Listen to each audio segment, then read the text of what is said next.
नमस्कार महाराष्ट्र, या बुलेटिनमध्ये आपले स्वागत आहे आणि या बुलेटिनमध्ये हेडलाईन्स नंतर काही महत्त्वाच्या बातम्यांचा आपण वेगवान आढावा घेऊया महाराष्ट्र लाईव्ह मधून। मुंबईतील आझाद मैदानात 5 दिवसांपासून सुरू असलेल्या मनोज जरांगे पाटलांच्या उपोषणाला यश आलंय। सरकारकडून जरांगेंच्या एकूण 8 मागण्यांपैकी 6 मागण्या मान्य करण्यात आल्या आहेत, तर सरकारच्या वतीने त्याचा अध्यादेश जरांगेंना देण्यात आला। त्यानंतर मनोज जरांगेंनी मराठा बांधवांचा कौल घेत उपोषण मागे घेतलं, तर मराठा आरक्षणासाठीच्या प्रयत्नांना अखेर यश आल्यानं मनोज जरांगे पाटलांना अश्रू अनावर झाले। पोराव ऐका, एक मिनिट ऐका। पोराव ऐका, हा म्हणून अरे कारण याच्यापेक्षा काय पाहिजे आपल्याला? याच्यापेक्षा काय पाहिजे पोराव आपल्याला? याच्यापेक्षा काय पाहिजे? हा म्हणू का? खाली बसलेले मंडपातले ओके, जिंकलो रे राजा बापू तुमच्या ताकदीवर।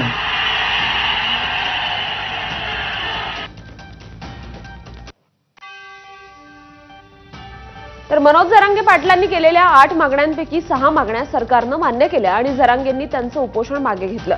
त्यात हैदराबादच्या गॅझेटियरला सरकारनं मान्यता दिली, तर औंध आणि साताऱ्यामध्ये काही त्रुटी असल्यानं 15 दिवसात त्रुटींचा अभ्यास करून सातारा गॅझेटियरची अंमलबजावणी करणार असल्याचं उपसमितीने सांगितलंय। सातारा संस्थांची पण GR काढाले, फक्त एक 15 दिवस त्यांचं म्हणणं आहे। त्याच्यातल्या काही त्रुटी आणि ते बरीच किचकट औंध संस्थांचं आहे।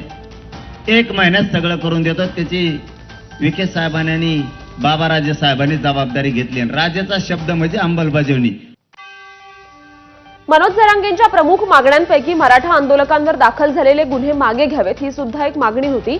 त्या बाबतीत मराठा आंदोलकांवरील सर्व गुन्हे सप्टेंबर अखेरपर्यंत मागे घेण्याचा निर्णय सरकारतर्फे घेण्यात आलाय। महाराष्ट्रातील मराठा आंदोलकावर झालेल्या केसेस तात्काळ मागे घ्या असं आपण मागणी केली। सप्टेंबर अखेरपर्यंत तुमच्या सगळ्या केसेस मागे घेऊ असं त्यांनी लिखी दिलंय, म्हणजे GR काढलाय। तर मराठा आंदोलनात बळी गेलेल्या कुटुंबियांना शासकीय नोकरीत रुजू करावं, नाहीतर तात्काळ आर्थिक मदत देण्याची मागणी मनोज जरांगे पाटलांनी केली होती। त्यावर मराठा आरक्षण आंदोलनामध्ये बळी गेलेल्या कुटुंबियांना 15 कोटी रुपये देण्यात आले असून उर्वरित कुटुंबियांना लवकरच आर्थिक मदत देण्यात येणार असल्याचं शासनातर्फे जाहीर करण्यात आलंय।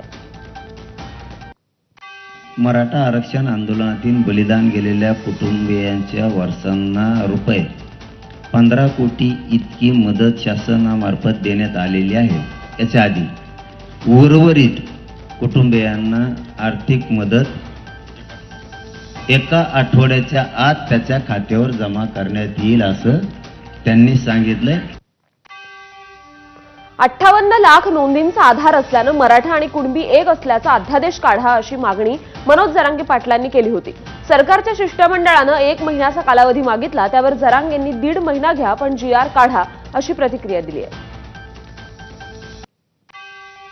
आपण त्यांना म्हणलो तर मराठा आणि कुणबी एक हे GR काढा, 58 लाख नोंदीचा आधार आहे। त्यांचं म्हणणं आहे प्रक्रिया थोडी एवढा आधी करू, प्रक्रिया थोडी किचकट आहे, महिनाभरचा वेळ द्या। मी म्हणलं बाबा महिना नाही 1.5 महिना घ्या, पण GR काढा। मनोज जरांगेंच्या मागण्या मान्य झाल्या आणि संपूर्ण महाराष्ट्रात मराठा बांधवांकडून जल्लोष साजरा करण्यात आला। यावर मुख्यमंत्री देवेंद्र फडणवीसांनीही प्रतिक्रिया दिली आहे। सरसकट आरक्षण देता येणार नाही ही भूमिका मनोज जरांगेंनी समजून घेतली, त्यामुळे जरांगेंच्या मागण्या मान्य करता आल्याचं फडणवीसांनी म्हटलंय। आरक्षण हे समूहाला नसतं, ते व्यक्तीला मिळत असतं आणि त्या व्यक्तीने ते क्लेम करायचं असतं आणि म्हणूनच अशा प्रकारे सरसकट करता येणार नाही, ते कायद्याच्या पातळीवर टिकणार नाही। आणि त्यांनी देखील काल ती भूमिका समजून घेतली, स्वीकारली आणि त्यांनी सांगितलं जर कायद्यात सरसकट बसत नसेल तर सरसकट करू नका। त्या संदर्भातल्या चर्चा मंत्रिमंडळ उपसमितीने केल्या, त्याचा GR तयार झाला, त्याच्यात काही बदल होते ते बदल आपण केले आणि तो GR देखील इश्यू झालेला आहे आणि त्यासोबत इतरही काही अनुषंगिक मागण्या होत्या, त्या सगळ्या मागण्या मंत्रिमंडळ उपसमितीने त्या ठिकाणी मान्य। तर मुंबईतील आंदोलनादरम्यान मनोज जरांगेंनी मुख्यमंत्री देवेंद्र फडणवीसांवर टीकेची झोड उठवली होती. मात्र आता मुख्यमंत्री देवेंद्र फडणवीस, एकनाथ शिंदे आणि अजित पवारांसोबत असलेलं वैर संपल्याचं जरांगेंनी जाहीर केलंय. दरम्यान झालेल्या टीकेवर मुख्यमंत्री फडणवीसांनी ही प्रतिक्रिया दिली आहे. दोष दिल्या, शिव्या दिल्या तरी मी माझं काम करतच राहणार. प्रत्येक समाजासाठी काम करणं हे माझं कर्तव्य असल्याचं फडणवीस म्हणाले. मी एक गोष्ट आपल्याला निश्चितपणे सांगतो, मला दोष दिले, शिव्या दिल्या तरीही मी समाजाकरता काम कालही करत होतो, आजही करतो, उद्याही करत राहील. मराठा समाज असो, ओबीसी समाज असो की महाराष्ट्रातला कुठलाही समाज असो, प्रत्येक समाजाकरता काम करणं हे माझं मी कर्तव्य समजतो. त्या कर्तव्यात कधी शिव्या मिळतात, कधी तुम्हाला फुलांचे हार देखील. मराठा आंदोलकांना यश आल्यानंतर ठाकरेंच्या शिवसेनेच्या नेत्या सुषमा अंधारेंनी सरकारवर हल्लाबोल केलाय. भाजप नेत्यांचा रोख एकनाथ शिंदेंकडे की अजित पवारांकडे असा सवाल सुषमा अंधारेंनी केला. भाजप नेते नेमके कुणाबद्दल बोलत आहेत? वाशीमध्ये आंदोलकांच्या समोर छत्रपती शिवरायांच्या पायाची शपथ घेऊन शब्द न पाळणाऱ्या, ऐन वेळेला निघून जाणाऱ्या एकनाथ शिंदेबद्दल ते बोलत आहेत की अजित पवारांकडे? काही का असेना, पण या निमित्ताने भाजप नेते पवार आणि शिंदे दोघांनाही मोडीत काढत आहेत आणि हिरोईक क्वालिटीचे नेते फक्त देवेंद्र फडणवीस आहेत हे सांगण्यामध्ये ते यशस्वी ठरत आहेत. मराठा आरक्षणाबाबतचा GR काढा, लगेच मुंबई रिकामी करतो अशी घोषणा मनोज जरांगेंनी केली होती. राज्य सरकारनं GR काढला आणि त्यानंतर लगेचच मराठा आंदोलकांनी आपल्या गावाची वाट धरली. कालपर्यंत आझाद मैदान आणि CSMT स्थानकाबाहेर आंदोलकांच्या गर्दीमुळे पाय ठेवायला देखील जागा नव्हती. मात्र सरकारच्या घोषणेनंतर आता CSMT परिसर आणि आझाद मैदान दोन्ही स्थळं रिकामी झाली आहेत. आपण पाहतोय की 5 दिवसापासून मराठा आंदोलनासाठी जे आहे ते आंदोलक या ठिकाणी बसलेले होते. आम्ही ज्या ठिकाणी उभा आहे आझाद मैदानच्या बाहेर परिसरामध्ये आहे आणि पाहतोय की हा संपूर्ण रस्त्यावरती जे आहे ते आंदोलक बसले होते. संपूर्ण रस्त्यावरचा ताबा जो आहे तो आंदोलकांनी 5 दिवसांपासून घेतलेला होता. मात्र आज आपण पाहतोय की सगळी ही रहदारी जी आहे ती आता सुरळीत झालेली आहे. दोन्ही बाजूची वाहनं जी आहेत ती सुरळीत झालेली आपल्याला पाहायला मिळतात. हा अतिशय महत्त्वाचा रस्ता आहे कारण CSMT स्थानक आहे, महापालिका आहे, आझाद मैदान आहे, कोर्टाकडे जाणारा रस्ता आहे. त्यामुळे आज हा खुला झालेला आहे. खरं तर आपण पाहतोय की आंदोलकांची मागणी होती, या मागणीवरती जे आहे ते आज निर्णय झालेला आहे, गुलाल उधळलेला आहे. त्यामुळे मराठा आंदोलकांसाठी एक प्रकारचं जे आहे ते आपण त्यांच्यासाठी ही दिवाळी जी आहे ती म्हणावी लागेल. कारण अनेक 8 मागण्या होत्या, 8 मागण्यांपैकी 6 मागण्या ज्या आहेत त्या मान्य झालेल्या आहेत. त्यामुळे आज गुलाल उधळत जे आहे ते आंदोलन मागे घेतलेलं आहे. आंदोलक आता मुंबईच्या बाहेर पडायला सुरुवात झालेली आहे. त्यामुळे आपण पाहतोय का हा संपूर्ण भरलेला परिसर जो आहे तो आपल्याला रिकामा होताना पाहायला मिळतोय. वाहतूक जी आहे ती आता सुरळीत झालेली आपल्याला पाहायला मिळते. मुंबईत 5 दिवस मनोज जरांगेंचं उपोषण सुरू होतं. या आंदोलनासाठी हजारोंच्या संख्येनं मराठा आंदोलक मुंबईत आले होते. त्यामुळे काही ठिकाणी गर्दी झाल्याचं बघायला मिळालं. यावर बोलताना मुख्यमंत्री देवेंद्र फडणवीसांनी दिलगिरी व्यक्त केली आहे. मुंबईकरांना त्रास सहन करावा लागला, मी दिलगिरी व्यक्त करतो असं मुख्यमंत्री देवेंद्र फडणवीस म्हणाले. मी स्वतःही मंत्रिमंडळ उपसमितीच्या कामावर समाधानी आहे. त्यांनी उत्तम काम या ठिकाणी केलेलं आहे. मी त्यांचं अभिनंदन करतो. आणि या सगळ्याच्या दरम्यान थोडा मुंबईकरांना त्रास सहन करावा लागला. खरं म्हणजे त्या संदर्भात मुंबईकरांची दिलगिरी देखील मी व्यक्त करतो की जो काही त्रास त्यांना सहन करावा लागलाय. पण मला असं वाटतं की शेवटी एक चांगला निर्णय या ठिकाणी आपण घेतलाय. राज्य सरकारनं मनोज जरांगेंना हैदराबाद गॅझेटचा शासन निर्णय तातडीनं दिल्यानं ओबीसी नेत्यांनी नाराजी व्यक्त केली आहे. हे अत्यंत चुकीचं घडलं असून भटक्या विमुक्त जातींवर डल्ला मारण्याचं काम सुरू असल्याचं हरिभाऊ राठोड यांनी म्हटलंय. आरक्षणाची लढाई जिंकली याचा अर्थ ओबीसी हरले, जरांगे जिंकले आणि भुजबळ हरले. हा जो निर्णय झालेला आहे अत्यंत चुकीचा झालेला आहे. हैदराबाद गॅझेट लावून GR काढून अशा पद्धतीने मागच्या दराने जर ओबीसी करणं चालू असेल तर हे परमनंट भटके विमुक्त छोट्या छोट्या जाती यांच्या आरक्षणावर डल्ला मारण्याचा हा मोठा डाव होता आणि तो सरकारने साधलेला आहे. सरकारनं जी उपाययोजना सुचवली ती महाराष्ट्रातल्या ओबीसींचं आरक्षण संपवणारी आहे. मराठा समाजाच्या मागण्या मान्य झाल्यानंतर ओबीसी नेते लक्ष्मण हाकेंनी प्रतिक्रिया दिली.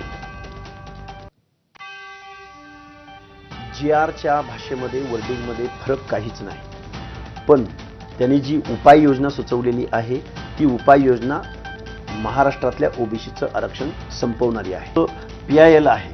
PILद्वारे इथले MPSC देणारे विद्यार्थी, रिक्रुटमेंटच्या स्पर्धा परीक्षा देणारे विद्यार्थी, वेगवेगळ्या प्रभावित संस्था, वेगवेगळ्या प्रभावित ओबीसींच्या संघटना, जातींच्या संघटना त्यांनी त्वरित एकत्रित येऊन किंवा सुमोटो पुढे जाऊन या निर्णयाच्या विरोधामध्ये गव्हर्नमेंटला म्हणजे याच्यावरती लवकरात लवकर स्टे आणणं यासाठी काम करावं लागेल आणि दुसरी रस्त्यावरची लढाई लढावी लागेल.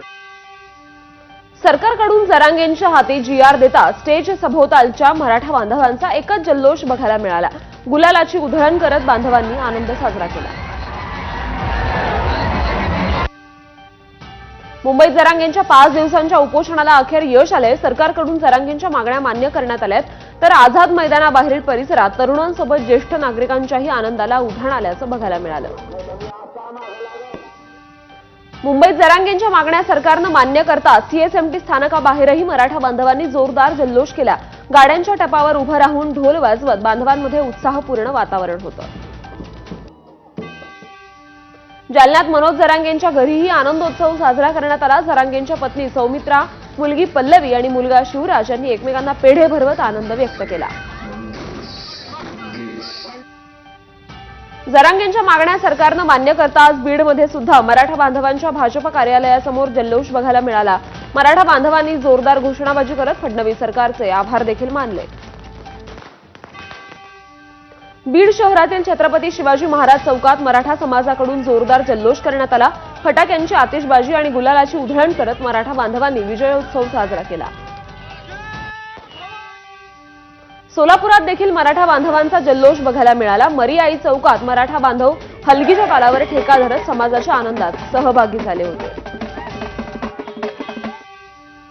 जरांगेंच्या लढ्याला यश आल्यानं आंतरवाली सराटी गावात उत्साहाचं वातावरण बघायला मिळालं. रस्त्यावर येत चौफेर गुलाल उधळत गावकऱ्यांमध्ये जल्लोषपूर्ण वातावरण दिसलं. परभणीत मराठा बांधवांचा फटाके फोडून आणि गुलाल उधळत मोठा जल्लोष साजरा त्यांनी केला. यावेळी समाजानं मुख्यमंत्री आणि उपमुख्यमंत्र्यांचे आभार मानले. शिवाजी महाराज पुतळ्यासमोर मराठा बांधव एकत्र आले होते. मुंबईच्या मालाड पूर्वमधील तपोवन सोसायटीत गणेशोत्सवाची धूम बघायला मिळते. मंडळांकडून लहान मुलांसाठी चित्रकला स्पर्धेचं आयोजन करण्यात आलं. या स्पर्धेत लहान मुलांनी मोठ्या संख्येनं सहभाग नोंदवत उत्कृष्ट चित्र काढली. कांदिवलीमधील मानाचा गणपती म्हणून ओळखला जाणारा आकुर्लीच्या राजाच्या दर्शनाला भाविकांनी मोठी गर्दी केली आहे. मंडळाकडून विविध पर्यावरणपूरक आणि सामाजिक उपक्रम राबवण्यात आले. महाराष्ट्र प्रदूषण महामंडळाचे अध्यक्ष सिद्धेश कदम यांनी देखील मंडळाला भेट देत कार्यकर्त्यांचं कौतुक केलंय. पुण्याच्या धनकवडीतील श्री सुवर्णयुग मित्र मंडळाचा यावर्षी 21वा गौरवशाली वर्षपूर्ती सोहळा सुरू आहे. या मंडळाची स्थापना झाल्यापासून दरवर्षी गणेशोत्सव अत्यंत भव्य आणि देखण्या पद्धतीने साजरा केला जातो. गणेश भिंताडे प्रेरणास्थान असलेलं हे मंडळ केवळ भव्य उत्सवावर भर न देता समाजकारणाची जाण ठेवून मंडळाने अनेक वेळा दुष्काळ आणि पूरग्रस्त भागांमध्ये मदतीचा हात पुढे केलाय. आज या बाप्पाचा विसर्जन सोहळा काल पार पडला. यावेळी हा रथ पाहण्यासाठी विविध भागांमधून भाविकांनी मोठ्या संख्येनं गर्दी केली होती. बंगलोरमधील श्री छत्रपती शिवाजी महाराज ग्रुप यांनी मगरी रोड येथे यंदा गणेशोत्सवासाठी आकर्षक सजावट साकारली आहे. हरित पर्यावरणाचा संदेश देणाऱ्या या सजावटीत फुलांची सुंदर आरास, नैसर्गिक पाना फुलांचा वापर आणि दिव्यांच्या झगमगाटामुळे वातावरण मंगलमय झालंय. स्थानिक मंडळानं यंदाच्या गणेशोत्सवाला सांस्कृतिक आणि धार्मिक रंग देत भक्तांसाठी भव्य दर्शनाची सोय करून दिली आहे.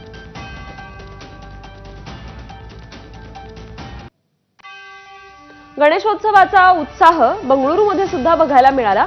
येथील शिंदे परिवारानं पारंपरिक आरास आणि फुलांच्या सुंदर माळा, नैवेद्याची थाळी आणि दिव्यांच्या प्रकाशात गणपती बाप्पा अधिकच त्यांचा सुंदर दिसतोय. शिंदे परिवाराकडून मोठ्या भक्तिभावात बाप्पाची आराधना करण्यात येते.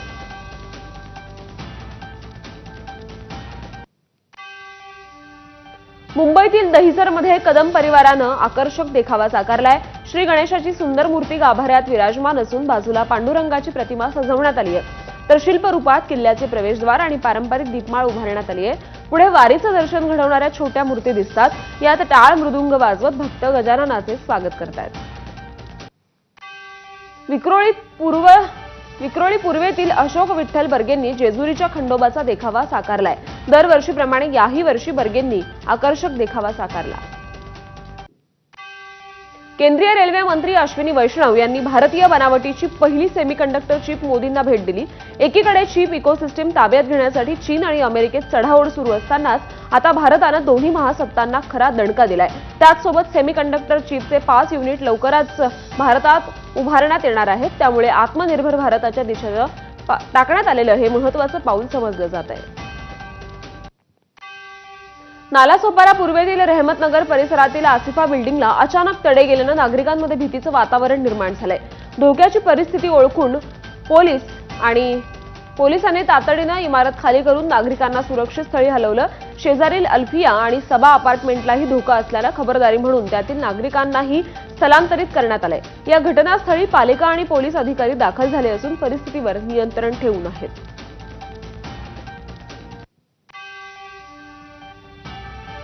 आणि या बातम्यांसोबत महाराष्ट्र लाईव्हमध्ये एक छोटासा ब्रेक घेतोय. बघत रहा.